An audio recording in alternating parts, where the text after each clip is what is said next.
Hello mga apo, ubanin ko ninyo, wag mo ko karon og mango overload refrigerator cake.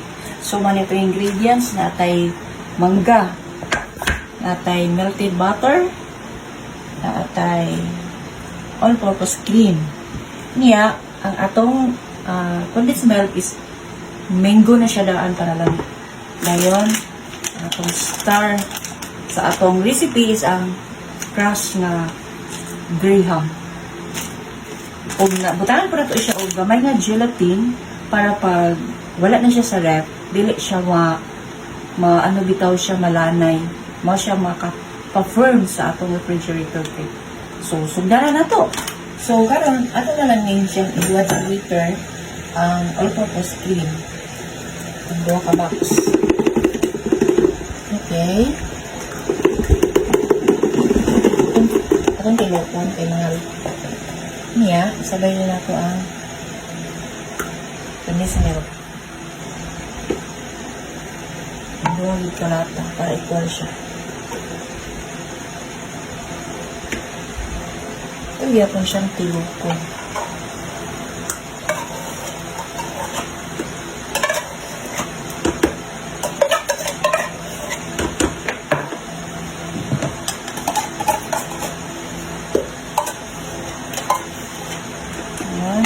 Tawon. So, yung ibitan ko na siyang gelatin. Gamay lang siya. Tapos ani para dili maglanay. Dili maglanay ang ating mo. So, ato na siya. Init. So, kining graham, atong buwad siya tanan din. Oh, isa-isa lang siguro. Tapos, atong butangan o melted butter. Ang purpose ani para siya mag-combine. So, ato na siyang i-mix. Nahinay, antod siya ma-combine siya tanan. Muna siya atong base. Atong ginahin mo na refrigerator cake. O, nakuman ang mix. Padayon akong nag-press ani. So, mga ni siya ibuhato. Nangtod mabaga, hindi siya maayo. O, ato na siya i-flatten.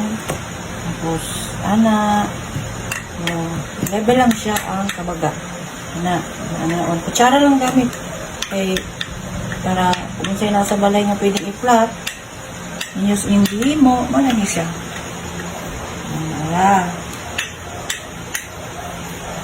Ngayon para to, para medyo baga-baga.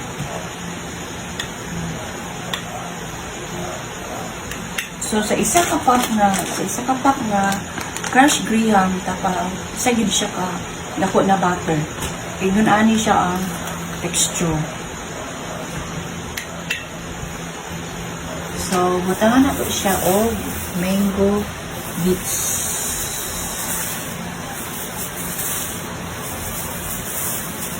Ayan siya niya nagbutang. Tapos, buo na to ning sauce.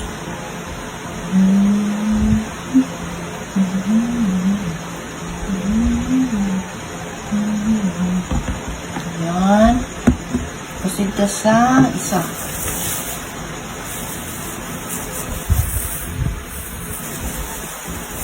Saan kayo mangga?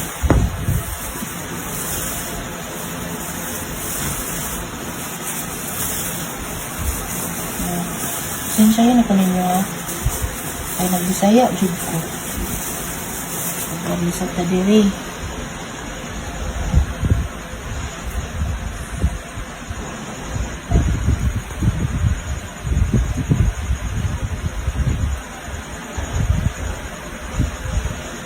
Ayun, bubuan na to sa amin.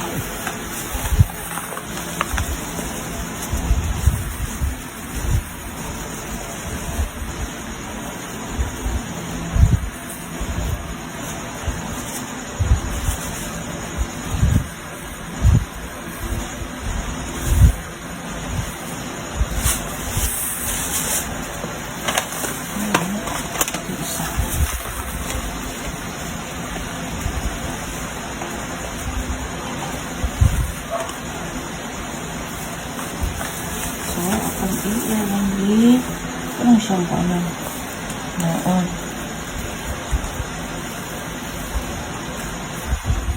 Itong 11. Yeah. Diri ka. So, kailangan siya diri at ang mga.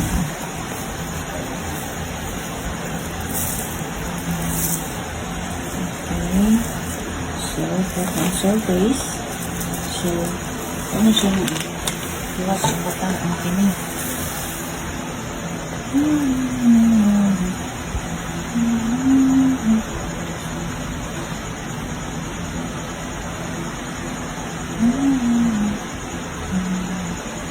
So, mas mayo yung gato ninyo after ninyo butang o base kinahanglan ibutang sa ref para mo firm ang iyang butter.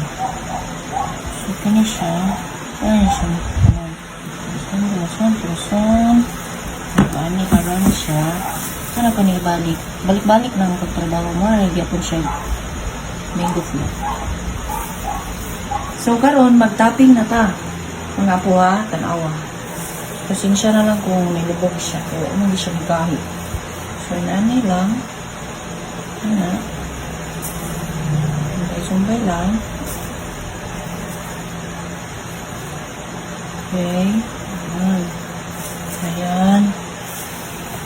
Para yung mga bits sa kilid para ma-pwede siya. Ano siya ang load sa mangga. Kaya barato ka rin ang mangga, subot na ta. Okay. Init kaya ang panahon. So, ayan. So, ano siya? Ayan. At wala na din siya i-rep overnight. Magpauma. At try na siya slicing. So, salamat sa pag-uban mga ako. God bless you all.